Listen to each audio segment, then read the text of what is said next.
Traditionally, election turnout from young American voters is low, especially in off-term elections like the one we're about to have. In 2014, for example, fewer than 20% came to the polls, the lowest rate ever. That may be about to change. A recent study from Harvard University's Kennedy School of Government found that 40% of voters under 30 plan to turn out this year. How that plays out in Utah, which census data show to have the youngest population in the country, remains to be seen. But with hot button ballot initiatives and a heated congressional race, the state's youthful voters could play a pivotal role. Correspondent Liz Adiola of member station KUED in Salt Lake City has a report. University of Utah freshman Sheely Edwards has logged many a mile walking the sidewalks this campaign season. I've been doing canvassing, I've been doing phone calls and sending text messages. At 18, Edwards serves as an intern for the Ben McAdams campaign. McAdams is running a tight race in the 4th Congressional District against Republican incumbent Mia Love, who is backed by Mitt Romney. It is the most contentious race on the Utah midterm election ballot, and even has some people wondering if the Beehive state will turn blue and if millennials will help tip the scales. I think there's a huge stigma and misconception around the fact that your vote doesn't count, whereas in local elections, of course, it counts significantly, especially in states that are concerned about switching from red to blue or blue to red, vice versa. I mean, it all comes down to your local elections. Days before the election, prospective voters sit here at the Hinckley Institute of Politics, located on the campus of the University of Utah. It is terrific to have the younger generation and older generation coming together today to share interests in important public policy. They're also here to find answers. If the legislature does create its own map, how that process would work. Before they vote on key issues. Mass killings of concert goers in Las Vegas, Nevada, and high school students in Parkland, Florida, have brought gun violence back as a primary issue in our political life.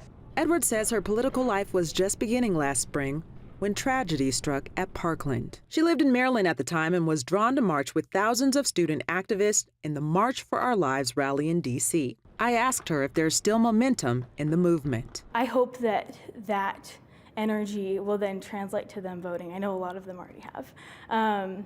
But yeah, I think it's that connection, I think, between seeing involvement in politics as a solution to a lot of the problems that they see around them. 27-year-old University of Utah graduate student Lexi Kaili sees it too. You know, I've personally seen groups that I didn't think would be interested in voting really step up to the plate and say, you know, I've already mailed in my ballot because I understand the importance. A recent survey of 18 to 29-year-olds by the Institute of Politics at Harvard's Kennedy School found that 40% said they are more likely to vote compared to 2010 and 2014. Andrea Peterson is chair of the Emerging Leaders Institute, a group that aims to get more millennials involved in the political process.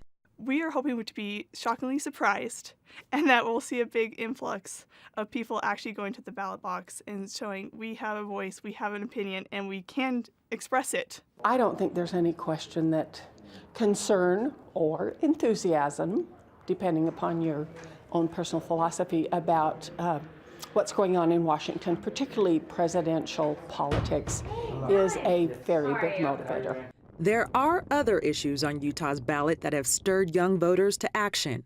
Proposition 2, a citizen initiative to legalize medical marijuana, and Proposition 4, which would establish a nonpartisan redistricting committee. We enthusiastically support Proposition 4. Cheryl Allen, a former Utah Republican representative, now volunteers with the Utah Citizens Council, a nonpartisan group made up of retirees with significant experience in public policy. I think if they understand the issues and how it can affect their future, that's a key to getting them activated. Allen believes Prop 4 would prevent gerrymandering and give a voice to millennials who feel silenced. I think especially when your representatives don't look like you, they're not as diverse as our population, they're not as even near the ages of a lot of millennials, that can also really make people feel like they're not going to respond to their needs or their wants. Most agree that apathy isn't the answer, and that forums and programs like this one working to engage millennials in the political process are. Just trying to educate voters about each ballot initiative, and there's a lot of them this year. It's a big ballot. Your mailboxes are filling up, I'm sure, and your phone is ringing off the hook. So don't forget to vote. This year, 27 Utah counties, more than ever before, can vote by mail. And so far, more than 33% of the state's nearly 1.4 million eligible voters have cast their ballot ahead of the election. Part of democracy is showing up and just hoping that momentum keeps it going and that they want to actually be part of the process and the system. One of the reasons that I ended up actually coming out to Utah was because I felt like there was something really special about Utah's local politics.